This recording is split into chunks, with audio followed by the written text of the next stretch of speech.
Good afternoon, everybody. How are you? Good. It's good to see all of you. I want to start by addressing the horrific act of violence that took place on Sunday in Boulder, Colorado.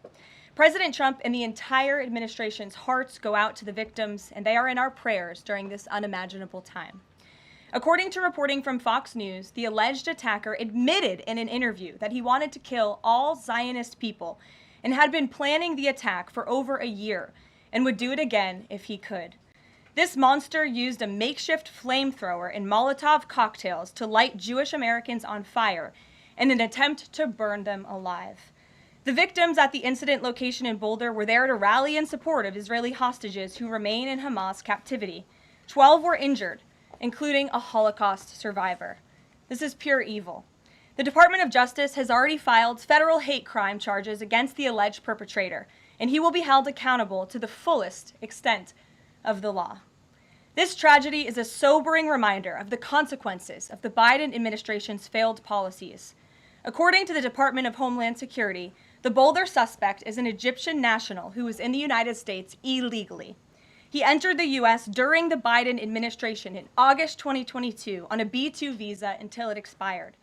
Upon the visa expiration, he overstayed, filed an asylum claim, and was given a work authorization by the Biden administration. Instead of deporting this heinous individual, Joe Biden's administration allowed him to stay in our country and to work. President Trump sounded the alarm over these reckless Biden policies for years because this is the predictable result of letting anti-American radicals and illegal immigrants pour into our country. Immigration security is national security. And that's why the Trump administration, at the direction of our great president, has secured our border, strengthened our immigration system, and has taken immediate steps to protect the United States from foreign terrorists and other public safety threats. President Trump acted swiftly upon taking office to reform our visa issuance process to ensure that dangerous aliens who are intent on harming Americans or our national security interests are no longer admitted into our country. Under the Trump administration, aliens will only be admitted into the United States through the legal process and only if they do not bear hostile attitudes towards our citizens, our culture, our government, our institutions, or most importantly, our founding principles. Under President Trump, the United States has zero tolerance for foreign visitors who support terrorism. Violators of U.S. law, including international students, will continue to face visa denial or revocation and deportation. And illegal alien criminals will continue to be arrested and deported from our country. On that note, ICE and federal law enforcement partners just wrapped up a month-long surge operation arresting nearly 1,500 illegal aliens in the Commonwealth of Massachusetts. During the enhanced operation, dubbed Operation Patriot, ICE Boston and other federal law enforcement personnel focused on transnational organized crime, gangs, and dangerous illegal alien offenders throughout Mass. More than half of the nearly 1,500 illegals arrested had significant criminal convictions or charges pending against them. Here are just some of the violent illegal aliens who were removed from communities in Massachusetts during Operation Patriot. A Salvadorian national with active Interpol red notice for aggravated homicide. A Guatemalan national and registered sex offender who had pending criminal charges in Boston for 5 counts of indecent assault and battery on a person 14 or over. A Honduran national who was last arrested for rape, indecent assault, and battery of a person 14 or over. A Colombian national charged with kidnapping, aggravated rape, and indecent assault and battery on a person 14 or over. And a Guatemalan national who was convicted of murder in Boston. Also, a Brazilian national who was charged with aggravated rape of a child by force and possession of child pornography. Again, these are people who were living in the Commonwealth of Massachusetts. And lastly, a Salvadorian national whose criminal history includes charges of aggravated rape of a child by force.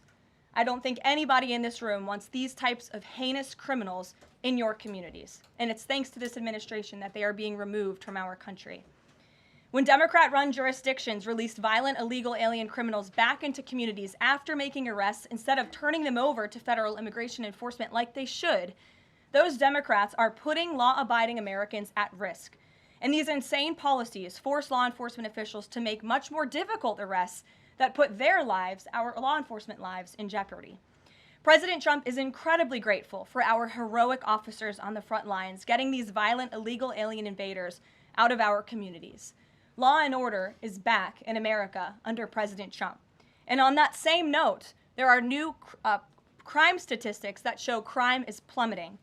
In fact, Politico summed it up like this. Murder rates are tumbling across the U.S. in 2025. Homicide stats are down at least 20% over last year, and we could be on course for the lowest number on record. With President Trump in charge, the days of criminals being put over victims are over. On the topic of immigration, the Washington Post just ran one of the most ridiculous headlines ever, even by their standards. And on my very first briefing, several months ago, I said I would hold anyone accountable in this room. The Washington Post actually had this headline, "The Mysterious Drop in Fentanyl Seizures on the U.S.-Mexico Border." How is this mysterious? There is no mystery about why there is a decrease in fentanyl coming into the United States.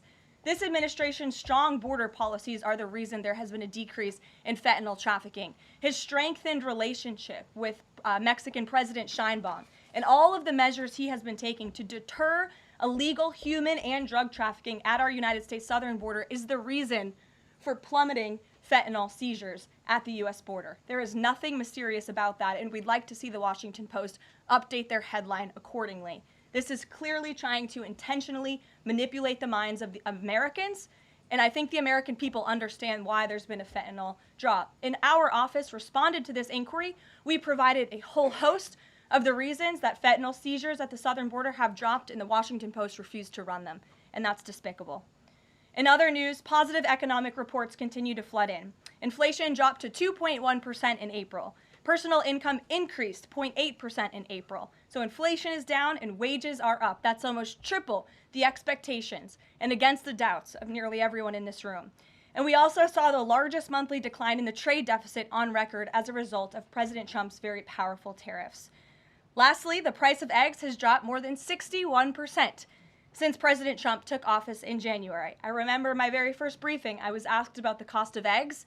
The reporter tried to insinuate it was this administration's fault, even though he had only been here for a few days or weeks. It was a result of the previous administration's terrible policies, and in record time, this president has fixed that problem that he inherited from Joe Biden, and now egg prices have dropped 61% since this president took office. There's a lot of good news, and I'm sure you have a lot of questions, so let's get to them. We have just the news in our new media seat today. Amanda Head, thank you for being with us. Why don't you kick us off? Sure, thank you so much. There is a disturbing trend of anti-Semitism turning into terrorism. Of course, the Boulder, Colorado instance that you just mentioned, the 2 Israeli embassy staffers who were murdered, Pennsylvania governor's mansion with the Jewish governor inside getting set on fire. Does the president consider this domestic terrorism, and as such, are there official alerts to law enforcement, BOLOs, task forces, things like that? The president has made it very clear, as he said in his statement yesterday, that yes, these anti-Semitic acts of violence are do qualify as terrorism, and he does not want to see terrorism or violence of any form taking place in the United States of America. And as for specifically anti-Semitic terrorism and anti-Semitic acts of violence and those that are targeting Jewish Americans, this administration has done more to combat that violence than any administration in history. And one incident is one too many, and I think frankly that's something the previous administration was not willing to say. This president will stand up for Americans of all religions, of all faiths, of all creeds, and we will continue to look at policy measures and actions that we can take in addition to the actions that have already been taken to curb this anti-Semitic violence. And to Jewish Americans at home, across the country, this president has your back. And then on another issue, back in February, Secretary Kennedy created a commission to re-examine the childhood vaccine schedule. But there are still states outstanding like California, Connecticut, Maine that are not allowing any religious exemptions for kids not only to go to school but to participate in sports and extracurricular activities. Would the president want to see religious exemptions allowed across all 50 states? And how do you enforce that, especially with states like California that are already defying the president on the men and women's sports issue? Generally speaking, I know the president supports religious exemptions for families when it comes to vaccinations. As for the instances in those specific states, I'll have the administration and the White House look into it and see what executive action, if any, we can take on that front. Thank you. Kelly. Good afternoon. We're now in hurricane season, and obviously there is great concern every year about the potential for that. Can you speak to how the president is planning to have the level of support, should it be needed, to be as it has been with a reduction in the workforce? And is he still comfortable with Administrator Richardson, who had talked, whether joking or not, about not being aware of a hurricane season for this country? What is the president's level of briefings on what may be required? If you could give us kind of an overall update on that. Sure. Well, of course, we know that we are into hurricane season now, and I know FEMA is taking this seriously, contrary to some of the reporting we have seen based on jokes that were made and leaks from meetings. But Secretary Kristi Noem and the FEMA leadership are all over this. They are committed to ensuring that federal resources and tax dollars are there for Americans in need, and the president continues to review requests for emergency aid and carefully considering them. However, this president has made it clear we're not going to enable states to make bad decisions with federal tax dollars and then have the federal government later have to bail these states out. We want to see states be responsible with their tax dollars to do as much as they possibly can, and then the president will deeply and thoughtfully consider any requests for federal aid that come to his desk. And I think some of the media reporting we've seen on this is frankly sloppy and irresponsible.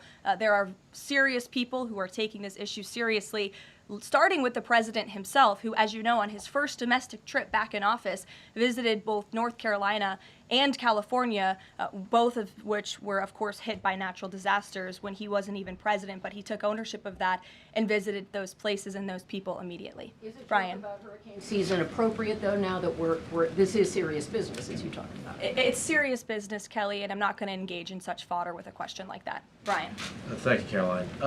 Reuters was reporting that there is a letter that is meant to be sent to other countries, which would give these countries a deadline of Wednesday to produce their best offer on the trade matter.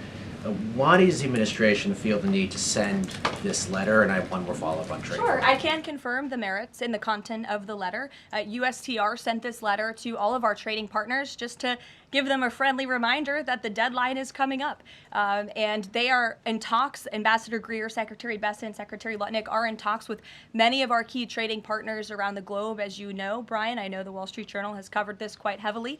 And they continue to be engaged in those discussions. And this letter was simply to remind these countries that the deadline is approaching and the president expects good deals, and we are on track for that, I will emphasize. On the trade side, though, when the deal with the United Kingdom, there was this idea of a reprieve on the auto tariffs.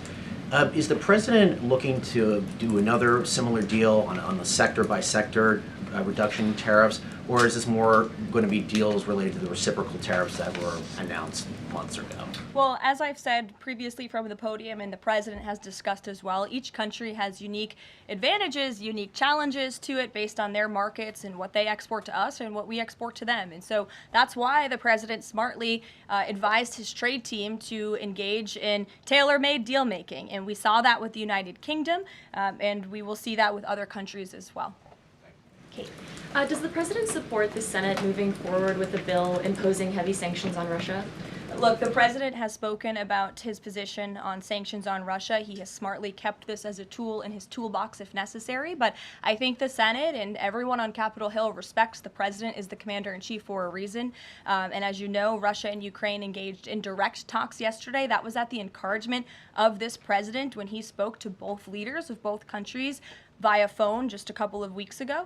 And so I would just like to remind everybody how far we have come in just 4 months. I mean, it was inconceivable last year at this time for Russia and Ukraine to be engaged in direct talks. And it's because of the president's insistence and determination to get this war to an end that these countries sat down yesterday. So he's willing to use sanctions if he needs them, and the Senate and the Capitol Hill understand that the president is the commander-in-chief and he's leading United States foreign policy as he should.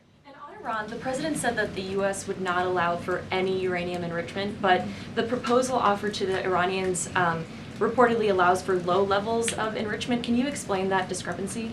I'm not going to comment on alleged details of the report. We're not going to negotiate through the media out of respect for these ongoing discussions and negotiations that Special Envoy Witkoff is leading. The president made his position very clear on Truth Social last night. In fact, it couldn't be any more clear, and I would reiterate that's his position. Special Envoy Witkoff sent a very detailed and acceptable proposal to the Iranian regime that the president hopes they will accept, and if not, they will face grave consequences, as the president himself has reiterated. Sure. Thanks, Caroline. You're welcome. A couple of things, if I may. Firstly, can you confirm whether or not President Trump is going to be going to the NATO summit in The Hague later this month? I can confirm he will be going to the NATO summit, yes.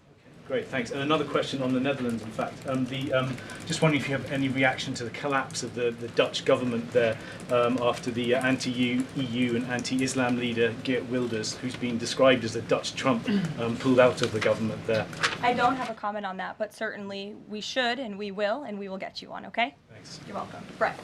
Thanks, Caroline. I wanted to ask, a couple days ago, the president announced that he was withdrawing the nomination of Jared Isaacman to lead NASA, citing a thorough review of prior associations. I wondered, why did this review happen just now, after the nominee was so far into the process? And can you explain the president's thinking on who he might choose? Look, the president reserves the right to nominate individuals to key administration posts. He also reserves the right to remove those individuals if he chooses, just like he reserves the right to fire anybody in the executive branch that he wants. And so a new replacement for NASA will be announced very soon, as the president himself said. Was there something in particular that came up that caused the president concern with this nomination? The president wants to ensure that all of his nominees are aligned fully with the America First mission of this administration. And again, he will be announcing a replacement very soon. Andrew, go ahead. Thank you, Caroline. You're welcome. It's been just about a month since President and Prime Minister Starmer announced... I can't see you all the way back there. Those hands in the way. Well, very well. There you go. So it's been just about a month since Prime Minister Starmer and President Trump announced that the U.S. and U.K. had reached a trade deal, That's right. or at least a framework for a deal. Now there are at least some conservative MPs in London who are complaining that Parliament has not yet seen the text of any deal. So I'd like to ask you from this side of the pond, is there a text for the deal ready to be released, submitted, and if not, when can we expect it? And then I have one more. There's most definitely text with this deal. There is language that this side has seen. You'll have to ask the UK Parliament why they haven't seen it from their own government. I obviously can't answer that question. And on Jonathan, Caroline, go one ahead. more on Ukraine, Go ahead, please. Jonathan. Sure, go ahead. On Ukraine, it's been a couple days since Ukraine made that audacious drone strike on Russian airfields.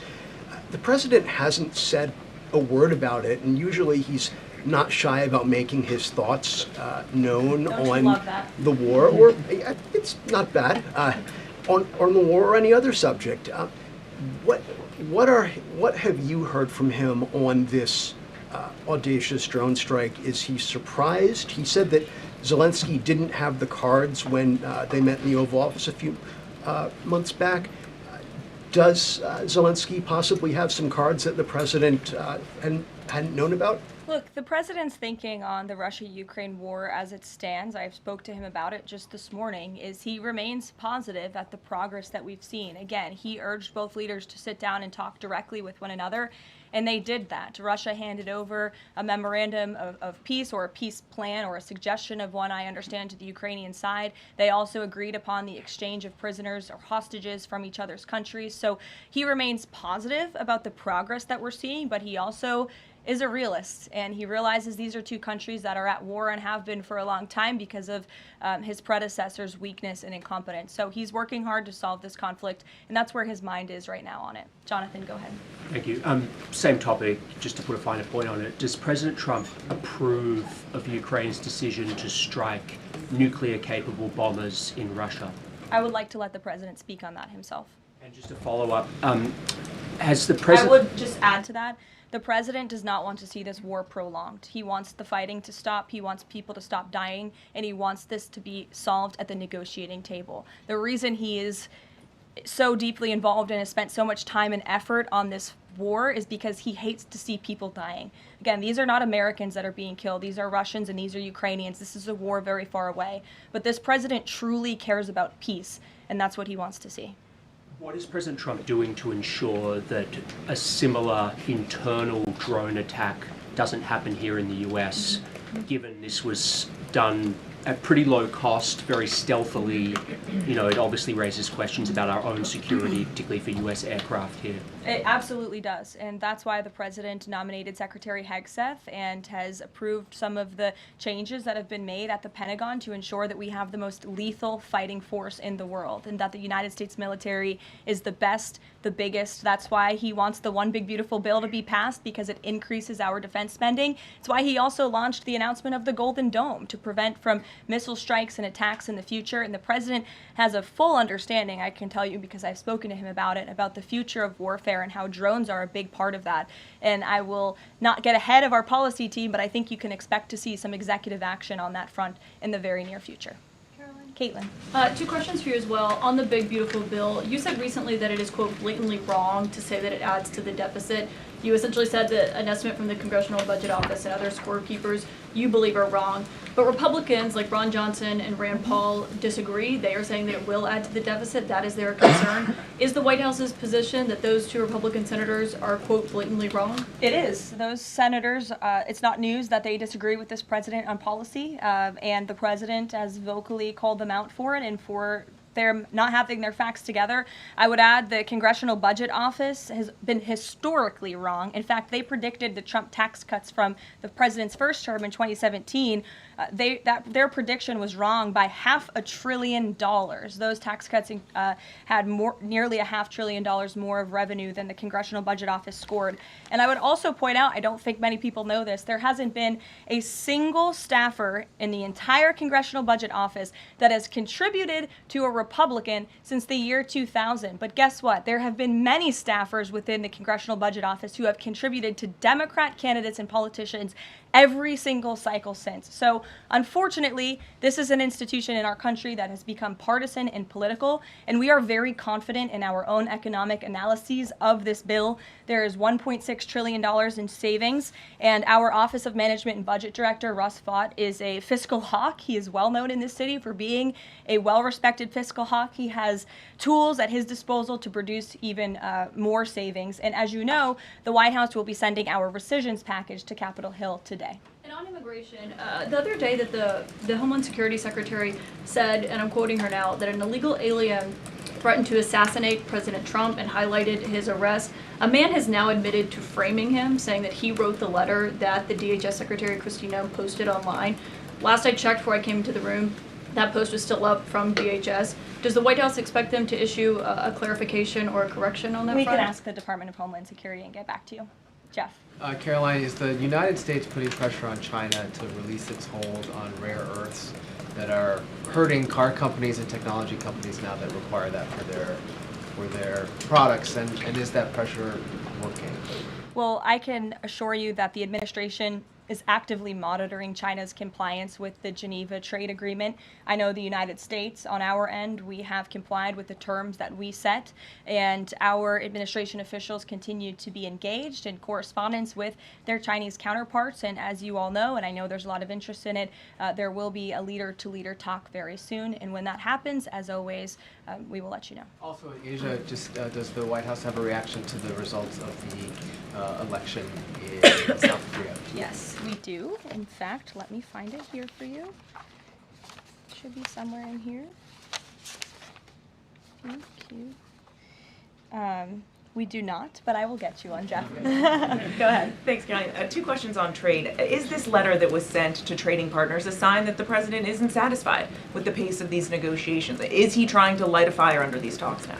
Well, look, the president has been very direct to our trading partners in his conversations with them, with foreign leaders directly, that they need to cut deals with the United States of America. The tariff agenda of this president, he believes very strongly in it. And as you've all seen, he's unafraid to use tariffs to protect our industries and protect our workers. But he wants to see these tailor-made deals be signed. And I will tell you, of course, I never want to be the one negotiating with the press about these internal discussions and deliberations. But our team, who is deeply deeply involved in this, sees these deals moving in the right direction. In fact, Ambassador Greer is in Paris right now meeting with many of our trading partners. So we should still expect this flurry of deals in the next 36 days, and the plan is still for those full tariffs to go back into effect on July 9th. The plan is for the announcement of these deals to be made very, very soon, yes. Sure. Thank you, Caroline. You're welcome. So Governor Whitmer confirmed that she spoke with President Trump about the possibility of pardoning the plotters against her, the kidnapping case. She didn't give us an idea of what the president's reaction was to that. Do you have any information about what he said? Well, I won't reveal the president's private discussion unless he gives me liberty to, but I will reiterate what he said publicly when he was asked by one of the journalists in this room in the Oval Office a couple of weeks ago about the pardons. He said it's something he would look at, nothing more, nothing less. Haley, go ahead. Thanks, Caroline. And then to Kelly next to you. Thank you. When it comes to the leader-to-leader call with Xi Jinping this week, what is the president's expectation of this call? Is he looking for concrete outcomes out of this, or is he looking to kind of warm relations as these trade talks are ongoing? Well, President Trump and President Xi have shared a respectful relationship throughout the years. And again, I won't get ahead of the president on that call, but as always, after, you'll hear directly from the president or from myself or someone else here at the White House. Kelly. Caroline, thank you. I want to get back to the anti-Semitic behavior that's been going on college campuses as well as recently in Boulder, Colorado.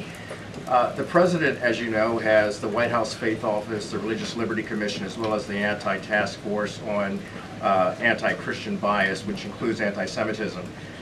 From a whole of government perspective, and the president has already mentioned how he hates these kinds of acts that have been going on, can these entities and these agencies work together with the president to put out a proactive campaign to help people stop the hate?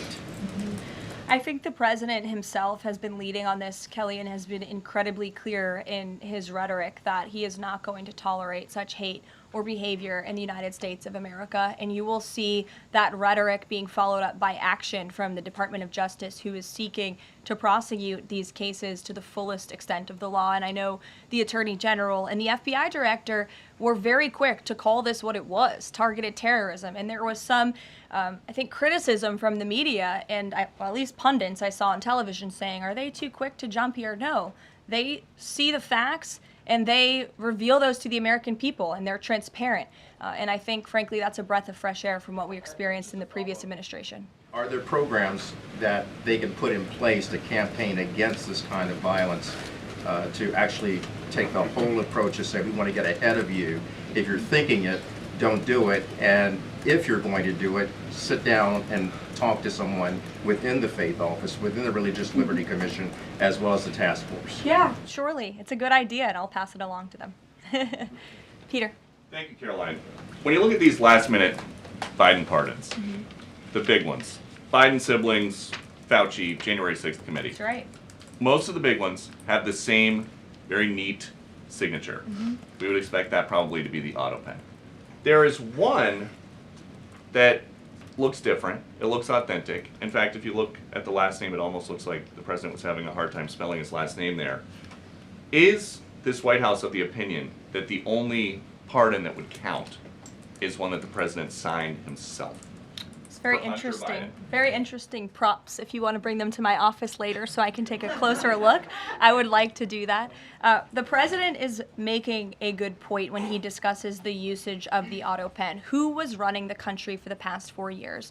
Perhaps those documents were signed with the auto pen, something that this, I believe the Department of Justice is looking into. As you saw, Ed Martin made an announcement at the Department of Justice this morning to launch an investigation because the American people deserve answers. Is there any concern that this president, who won the election on a promise to fix the economy and close the border, that focusing and scrutinizing these Biden pardons is looking into the past instead of looking forward? I think in comparison to the amount of time this president has spent on securing the border, on fixing our economy, I just read out for you an entire list of economic accomplishments. Look at the border numbers, look at the time and effort he's divulged into solving the global conflicts abroad. It pales in comparison, but it still, nevertheless, is a very important issue. And it was a huge issue that sent the president back to this White House. The Americans saw with their own eyes a mentally incompetent president, and they want answers for that. that, and the president believes they should have And them. something that just Go crossed ahead. Caroline, how mad do you think President Trump is going to be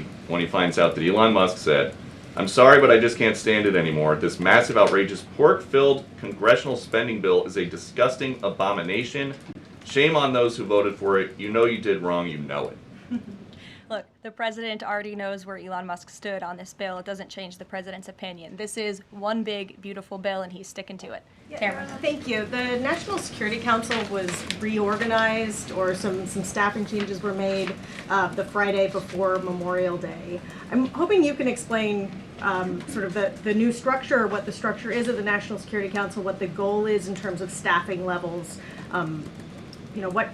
What is the new National Security Council mode? Well, as with everything in this White House, it is a top-down approach. The president is here. He is president. He's not an auto pen like the previous president was. He's very much involved in literally every policy discussion and decision that takes place. And we felt it was best to reorganize the National Security Council to respond to that top-down approach that we have here in this White House, and to streamline the efficiency and the effectiveness of the National Security Council. And I would add that Secretary of State Rubio and now National Security Advisor Rubio is doing a tremendous job at leading the National Security Council. He knows the president. He understands where the president is on these issues. He's great to work with here at the White House. I can tell you that. I appreciate seeing him a lot more in the building. And he and the president and the entire National Security Council, who's made up of great patriots who love this country, are doing a tremendous job on the many conflicts around the world that this administration inherited. Is there a goal staffing level? I'm sorry? Is there a goal for the staffing level, like the number of people who would be in this National Security Look, we Council? just want the National Security Council to be as efficient as possible, and if staffing needs are necessary, I'm sure Secretary Rubio would not mind hiring people if necessary, but again, we've been working with them day in and day out, and they're chugging along and doing great work. Sure. Thank you, Caroline. Two questions, if I can. President Trump got involved himself in presidential election in Poland by supporting a conservative candidate who ultimately won. Yeah. What does it mean for the future U.S.-Polish relations? What's likely to change? Well, I believe the president is obviously pleased to see the result of the Polish elections. He met with Karol Nawrocki, if I'm pronouncing that correctly. Yes, Nawrocki. Okay, thank you. I appreciate your insight on that. He met with him at the White House, and he told them, you're going to win because you support common sense. And he supported strong borders in Poland. He supported an end to the woke, radical DEI stuff that we've seen not just here in the United States, but really take over Europe and, frankly, the whole world. He was very outspoken about that. And I was reading the reports about how the Polish people felt about this man, and they felt like he was putting the needs of Poland first. And that's a very refreshing feeling, one that we know very well here in the United States of America. So, as you know, the United States and Poland have always had a very deep and strong relationship, friendship. They're a great ally, and I know the president continues to look forward to working with them. We have one more on Ukrainian drone attack on Russia. Was President Trump informed in advance by Ukraine that the attack is coming? He was not. Carrie. Caroline, so just want to go back to the issue on the anti-Christian bias as well as issues on anti-Semitic issues. Senator Grassley just put out a report saying that the FBI files have shown that the Catholic group targeting was way more prevalent within the FBI during the Biden era than was previously shown, as far as former FBI Director Christopher Wray was putting out there during congressional testimony. Can you discuss here what President Trump would like to see in terms of consequences within the FBI as far as those who were involved? Also, the second question, if the DOJ finds that the auto pen was used by President Biden, should those actions that were used with the auto pen, should they be null and void? I'm not going to get ahead of the Department of Justice's investigation into the usage of the auto pen. And again, the question is not, was the auto pen used? It's whether or not the President of the United States knew it was being used, and if not, who was using it in his name, which is clearly illegal behavior. Deanna. Thanks, Caroline. One on foreign policy, one domestic, if I can. Sure. On foreign, just speaking to the president's Truth Social post about Iran recently, saying that there will be no uranium enrichment. Is he saying that that's a red line for him, or no? I already answered this question. The president's been very clear about where he stands on that. Okay, and then on domestic, there is a report that Laura Loomer met with the vice president today. Can you speak to her relationship with the administration and if she's informally advising in any way? She is not. I do know she met with the vice president. As for what was discussed in that meeting, I would defer you to his team. Thanks, Caroline. I had one question on anti-Semitism, one question on China. So for years, radical leftists and Islamists have been calling for so-called globalize the Intifada. Do you believe this is a call for violence against Jews? And do you think these attacks on Jews around our country is what globalizing the Intifada looks like? I don't want to speak to the merits of those claims without looking into them, but as I said, any violence against Jewish Americans will be prosecuted to the fullest extent of the law. Absolutely. And also, Secretary of State Rubio made an announcement saying he'll be revoking visas of certain Chinese students, including those with connections to the Chinese Communist Party. Does that include sons and daughters of politicians, presidents, and chairmen? Again, Secretary of State Rubio has the right to revoke visas, and he made the announcement that the State Department will begin to aggressively revoke those visas of Chinese students who are in our country, namely those with Chinese Communist Party ties, or those who could be a threat to our national security and the interests of the United States. To both of you, yeah, go ahead and then back to you. Thank you. There are now reports that Israeli forces are firing on Palestinians trying to get aid from the Gaza Humanitarian Foundation. Up to 20 people, according to the Red Cross, have arrived to the hospital that they've set up with gunshot wounds, have died from them. Is this administration aware of these? And I mean, what is being done to address this situation? The administration is aware of those reports, and we are currently looking into the veracity of them because, unfortunately, unlike some in the media, we don't take the word of Hamas with total truth. We like to look into it when they speak, unlike the BBC, who had multiple headlines. They wrote, Israeli tank kills 26, Israeli tank kills 21, Israeli gunfire kills 31, Red Cross says 21 people were killed in an aid incident, and then, oh wait, they had to correct and take down their entire story, saying we reviewed the footage and couldn't find any evidence of anything. Oh. Okay, so we're going to look into reports before we confirm them from this podium or before we take action, and I suggest that journalists who actually care about truth do the same to reduce the amount of misinformation that's going around the globe on this front. John. About the change in the leadership of the organization, what does that mean going forward, and why so early on is this happening? What organization? The Gaza Humanitarian Foundation. Well, look, this was a creative idea that the president called for to get aid into the region. These people were desperate and starving, and the president didn't like seeing imagery of that, and he wanted to ensure that aid was brought in with the approval of Israel for understandable reasons. We will never forget the brutal attack on October 7th. And again, this is something that the previous administration was unwilling to put the time and effort into doing. John. Thanks a lot, Caroline. I want to bring it back to the way you began your briefing, talking about the president's mass deportation program and his priorities. 40% of crop farm workers in the U.S. are undocumented, and that's according to the Agriculture Department. Do they have a carve-out in terms of the president's mass deportation program? The president and the Trump administration have been very clear. If you are in the country illegally, you are subject to deportation.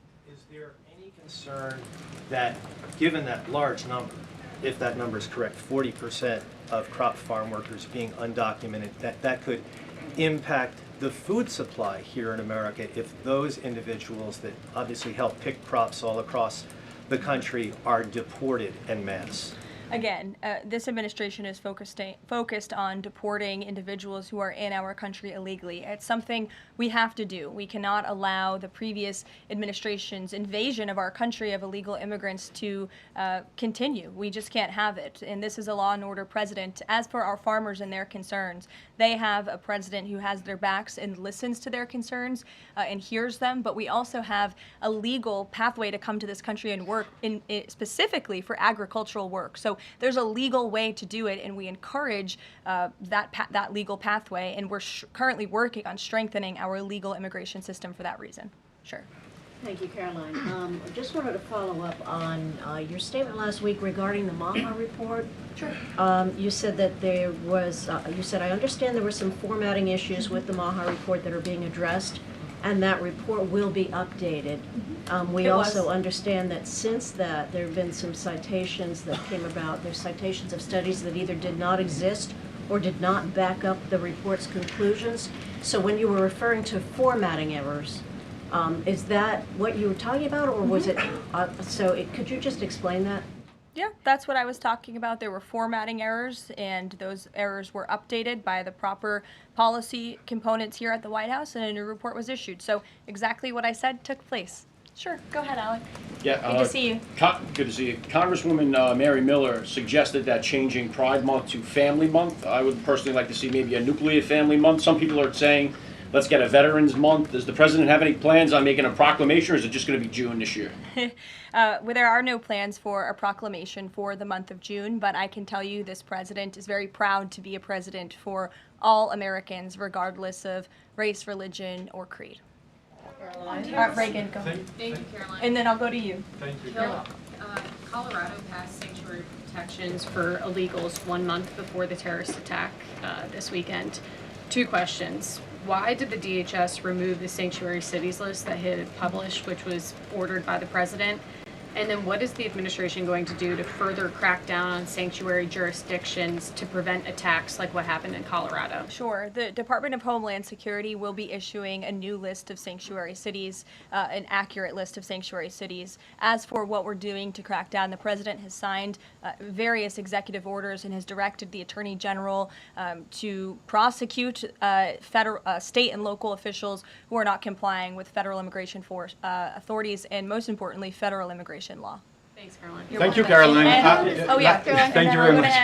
Go ahead. So, does the president take calls from foreign leaders on the tariffs on steel and aluminum? Does he still intend to double them tomorrow morning? The president will be signing that executive order today, and steel and aluminum tariffs will be going to 50%, yes. It's going to change, or it's going to be suspended? He made that announcement in Pennsylvania, and he plans to deliver on that promise to Pennsylvanians. And why is he hiking it?